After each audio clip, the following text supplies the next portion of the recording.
আপনাদেরকে বলতে চাই মুহাম্মদুর রাসূলুল্লাহর প্রতি সাহাবায়ে কিরামগণের কেমন মহব্বত ছিল, কেমন প্রেম ছিল বাবা। আপনাদেরকে নিয়ে যাই ইতিহাসের পাতার দিকে বাবা। আমরা সুন্নি মুসলমান, আমাদের আজকে বর্তমান যুগের মুসলমানকে নবীর সুন্নাতের প্রতি চলতে হবে, নবীর আদর্শের প্রতি আমল করতে হবে। ও মা বোনেরা, আপনাদের মতো একজন নবীর দিওয়ানি ছিলেন, একজন সাহাবিয়া ছিল, কেমন আল্লাহর নবীকে ভালোবাসতেন মা। ও মায়েরা, আপনাদেরকে বোঝাতে চাই, নবী মুস্তাফার জামানায় একজন মা জননী আপনার স্বামীকে যুদ্ধের ময়দানে শহীদ করেছেন বেরাদার। এমন অবস্থায় হঠাৎ করে একদিন নবীজি আমার বলেন সাহাবায়ে কিরামগণের মধ্যে বেলালকে, ওগো বেলাল, মদিনার মসজিদে তুমি এলান করে দাও যুদ্ধের জন্য সবাইকে যেতে হবে। হযরত বিলাল প্রত্যেকদিন ফজরের আযান দেয়, আসসালাতু খায়রুম মিনান নাওম। আজকে বিলাল মদিনার মসজিদে আওয়াজ দিচ্ছেন, হাইয়া আলাল জিহাদ। হযরত বিলাল ডাক দিয়ে বলছেন, হাইয়া আলাল জিহাদ, কে কোথায় আছো গো, যুদ্ধের জন্য চলে এসো। আমার মুসলমান বাবা জীবন ভাইরা, আপনাদেরকে বুঝাতে চাই নবীর প্রতি প্রেম কেমন রাখতে হবে। ওই মদিনার বাজারে একজন মা ছিলেন মুসলমান, ওই মা জননী স্বামীকে আগে যুদ্ধের ময়দানে শহীদ করেছেন, যুদ্ধের ময়দানে পাঠিয়ে এখন মা জননী বেলালের আওয়াজ শুনে কান্না করতেছে। আল্লাহ রব্বুল আলামিন, আমার বাড়িতে যদি যুবক একটা ছেলে থাকতো, আমার বাড়িতে 18 বছরের একজন যদি নওজওয়ান বেটা থাকতো, আমার বেটাকে আজকে আমার নবীর সঙ্গে যুদ্ধের ময়দানে পাঠাতাম। আজকে আমার স্বামী দুনিয়ায় বেঁচে নাই, আমার স্বামী শহীদ হয়ে আমি আজকে শহীদের স্ত্রী হতে পেরেছি। আমার বাড়িতে যদি একজন যুবক ছেলে থাকতো, আমার বেটাকে আমি শহীদ করে আমি মা জননী শহীদের মা হতে পারতাম। সুবহানাল্লাহ, সুবহানাল্লাহ। মুসলমান, ওই মা জননী ফজরের আযানের টাইমে বেলালের আওয়াজ শুনে অঝর নয়নে কান্না করতেছে। আর একটা ছোট্ট বাচ্চা 9 থেকে 10 বছরের কচি বাচ্চা মা জননীর কান্না শুনে মা জননীকে ডাক দিয়ে বলে, মা, মা গো, আপনি কেন এইভাবে ফজরের টাইমে কাঁদতেছেন? বেলাল আজকে ডাক দিয়েছে, বেলাল মসজিদে নববী থেকে আওয়াজ দিয়েছে, কত মানুষ নামাজ পড়তে উঠেছে, আপনি নামাজ না পড়ে এই মতো কেন কান্না করেন? মা বলে, বেটা রে, ও আমার বেটা, বেলাল আজানের পরে পরে একটা কথা বলেছে রে বেটা। বলে কি মা? বলে বেলাল প্রত্যেকদিন আজান দেয়, আসসালাতু খায়রুম মিনান নাওম।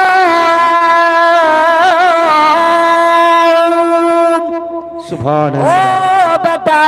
আজকে ওই বেলাল আজান দেওয়ার সাথে সাথে ডাক দিয়ে বলেছেন, হাইয়া আলাল জিহাদ। ও বেটা, আজকে বেলাল যুদ্ধের জন্য ডাক দিয়েছে। বেটারি, আজকে তুমি আমার বাড়িতে 9 থেকে 10 বছরের কচি বাচ্চা বেটা রে, এতক্ষণে মদিনার অন্য মায়েরা নিজের বেটাদেরকে যুদ্ধের ময়দানে পাঠানোর জন্য হয়তো রেডি করছে, কিন্তু আমি এমন একজন হতভাগা মা, আমার বাড়িতে কোনো যুবক ছেলে নাই। মা গো, আপনার মনের আশা আকাঙ্ক্ষাটা কি একটু বলেন? বলে, বেটা রে, তুমি যদি ছোট না হয়ে বড় হতে রে বেটা, আমি তোমাকে যুদ্ধের ময়দানে পাঠাতাম, আমি তোমাকে যুদ্ধে পাঠাতাম, তুমি শহীদ হয়ে যেতে রে বেটা, আর ইতিহাসের পাতায় আমি মায়ের নাম চলে আসতো, আমাকে দুনিয়ার মানুষ শহীদের মা বলে জানতো। আশিকদের বাবা যারা আপনার নবীর যারা আশিক হয়, নবীর প্রেম প্রীতি ভালোবাসায় যতটা তারা মগ্ন থাকে, আল্লাহর নবী মুস্তাফা বলেছেন, উম্মত আমার মহব্বতে তুমি যদি কান্না করো রে, এক ফোঁটা যদি চোখের পানি তোমার পড়ে যায় আমি রাসূলের মহব্বতে, ওইটুকু পানি ফেলার বাদাওলাতে কাল কিয়ামতের ময়দানে আমি রাসূলুল্লাহ তোমাকে জানো আমি রাসূল সুপারিশ করে জান্নাতে নিয়ে যাব। সুবহানাল্লাহ সুবহানাল্লাহ। বেশক লম্বা লম্বা জুলুস পালন করি আমরা, কালিয়াচক হেঁটে যাই কি যাই না? জি জুলুস পালন করি নবীর মহব্বতে। আমার নবী বলে মত সারাদিন তোমাকে থকে কষ্ট করে জুলুস পালন করতে হবে এটা জরুরি নই। তুমি যদি আমি নবীর মহব্বতে এক ফোঁটা চোখের পানি ফেলতে পারো রে, তোমার ওই এক ফোঁটা পানির মূল্য আমি এমন দেব তোমাকে আমি জান্নাতে বানিয়ে দেব। সুবহানাল্লাহ সুবহানাল্লাহ। মহব্বতে বর্তমান যুগের মুসলমান আর কান্না করতে পারি না, নবীর মহব্বতে আমাদের চোখের পানি পড়ে না। কিন্তু ওই বয়স্ক মা জননী বলে বেটা রে, আমি যদি তোমাকে নবীর মহব্বতে যুদ্ধে পাঠাতে পারতাম রে বেটা, আমি শহীদের মা হয়ে যেতাম। আমার নবী মুস্তাফার ওই যেন আশিক বলতেছেন বেটা ওগো মা, আপনি কি করলে আপনি আমি কি করলে আপনি খুশি হবেন? বলে বেটা রে, তুমি যদি যুদ্ধের ময়দানে যেতে পারো রে বেটা, আমি মা বড় খুশি হব। ও বাবা, আপনাদেরকে একটা কথা বলি, একটা 9 বছরের ছেলে কি করে আপনার যুদ্ধ করতে পারে? 9 বছরের কচি বাচ্চা যুদ্ধ করতে পারবে না, তবুও মায়ের মনের ভিতরে একটা শখ জজবা দিচ্ছে, বলে মা আপনাকে কান্না করতে হবে না মা, আমি ছোট্ট হলেও আপনার স্বপ্ন আমি কচি বাচ্চা পূর্ণ করব। একটা 9 বছরের বাচ্চা যুদ্ধ করতে পারবে না, তবুও মাকে বলি মা গো আপনি আমাকে যদি পাঠান আমি যুদ্ধের ময়দানে যাব। মা বলে বেটা রে, তুমি তো ছোট্ট বাচ্চা, তুমি লড়াই করতে পারবে না। বলে মা আপনি যদি পাঠান আমি চলে যাব। মা জননী আর কথা না বাড়িয়ে টাইম পাস না করে বাবা ওই বাচ্চাটাকে কোলে নিয়ে বাবা যুদ্ধের ময়দানে যারা যাবে তাদের কাতারে দাঁড়িয়ে গেলেন। কাতারে দাঁড়িয়ে যাওয়ার পরে হঠাৎ করে যেই ব্যক্তি লিস্ট তৈরি করছেন কে যাবে আপনার যুদ্ধের ময়দানে, নাম লেখা হচ্ছে, বাবার নাম লেখা হচ্ছে, বয়স লেখা হচ্ছে, আপনার হাইট লেখা হচ্ছে, কতটা উচ্চতা, বয়স কত, আপনার সে যুদ্ধ করতে পারবে কিনা সবটাই চেক করা হচ্ছে। যেই ব্যক্তি বাবা লিস্ট তৈরি করছেন হঠাৎ করে বাবা ওই আপনার সাহাবীর নজর পড়ে গেল নবীর আশিক ওই মহিলাটার দিকে। জোরে বলেন সুবহানাল্লাহ।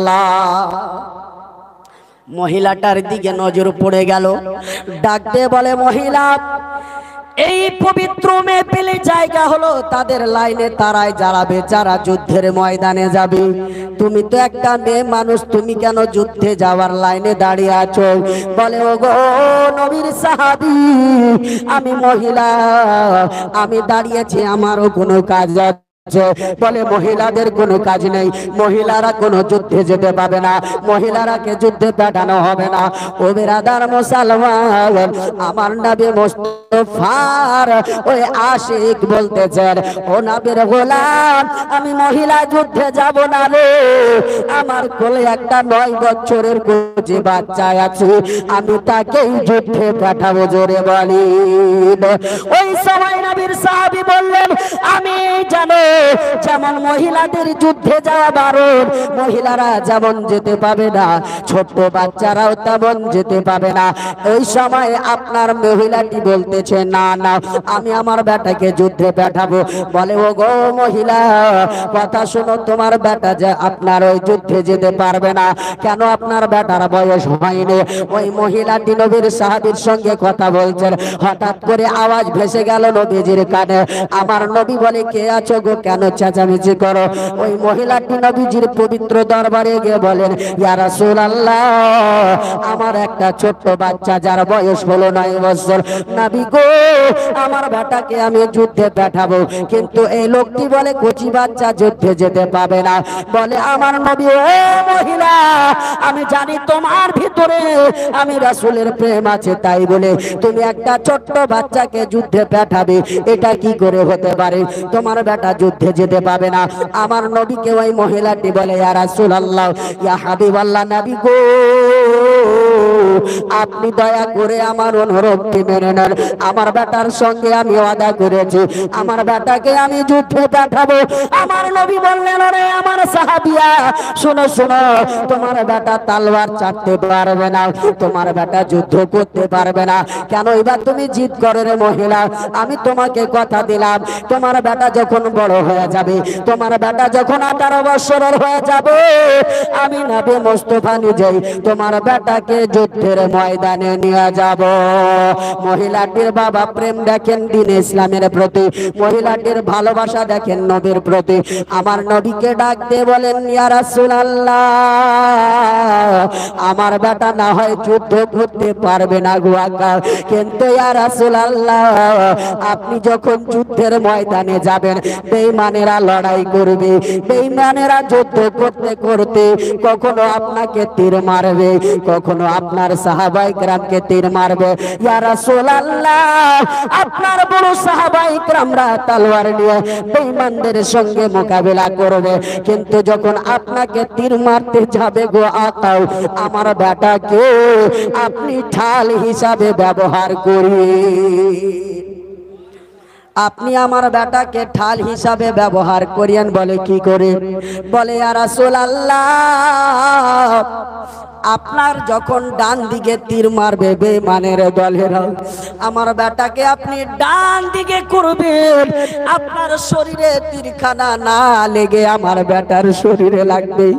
আপনার যখন বাম দিকে বেঈমানেরা তীর মারবে, আমার বেটাকে আপনি বাম দিকে করবেন গো আকা, আমার বেটার যেন বাম দিকে তীরটা লেগে যাবে, আমার বেটার শরীরে তীর লেগে যাবে গো আকা, আপনি যেন হেফাজতে থাকবেন, আপনাকে লাগবে না। আমার নবী দুই চোখের পানি ঝরিয়ে কাঁদে আর বলে, মহিলা রে, আমি রাসূল এটা কি করে করতে পারি রে? আমি তোমার বেটাকে ঢাল বানিয়ে আমি রাসূল নিজের জীবন বাঁচাবো, আমি রাহমাতাল লিল আলামিন এটা কখনো করতে পারি না। আমাকে আল্লাহ রহমাতাল লিল আলামিন করে পাঠিয়েছে, তোমার বেটাকে আমি ঢাল হিসাবে ব্যবহার করব, এটা আমি রাসূলের আদর্শের মধ্যে আসবে না। ও মহিলা, তোমাকে বলি, তুমি এই মতো আর জিদ করিও না। হঠাৎ করে জিবরাইল আলাইহিস সালামকে আমার আল্লাহ পৃথিবীর বুকে পাঠিয়ে দিলেন, আর ডাক দিয়ে আমার রাসূল কি বলছেন, ওগো ইয়া রাসূলুল্লাহ, আপনাকে আমার আল্লাহ সালাম জানিয়ে পাঠিয়েছেন।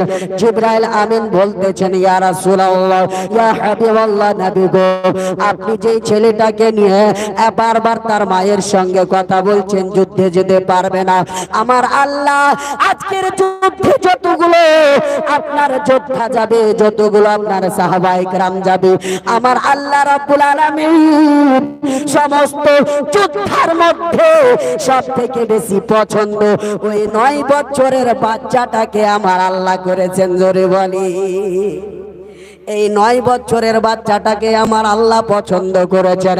ওগো আমার হাবিব, আপনি আপনার সাহাবায়ে কেরামগণদেরকে নিয়ে যাবেন, কিন্তু এই যোদ্ধাদের মধ্যে সব থেকে আগে নাম এই 9 বছরের কচি বাচ্চাটার আছে। জোরে বলি, আজকে আমরা পারবো বাবা নিজে হাট্টা কাট্টা জওয়ান হয়ে? আপনার বর্তমান যুগে যদি কোনো মুসলিমের এক অপরের সঙ্গে কোনো হিন্দুর সঙ্গে লড়াই যুদ্ধ হয় দ্বীন ইসলামের খাতির, আমরা আপনার বসে থাকি বাড়তে নাকামো করি বসে বসে, নবীর শানে কত কেউ গোস্তাখি করে, আমরা কিছু করতে পারি না।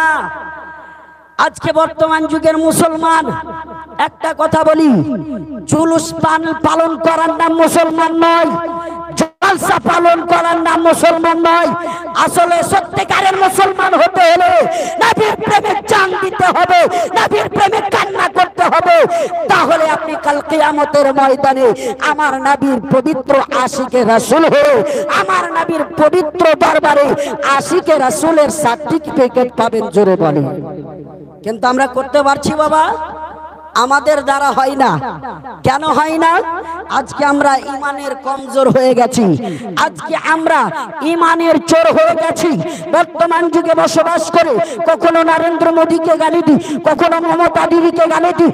একবার আমরা আমাদের দিকে ঝেঁকে দেখলাম না, অন্তরের দিকে ঝাঁকে দেখলাম না যে আজকে সকালবেলা উঠার সময় আল্লাহর রাসূলের পবিত্র আপনার সুন্নাতগুলোকে কুরবানি দিই, রাস্তায় চলে নবীর সুন্নাতের কুরবানি।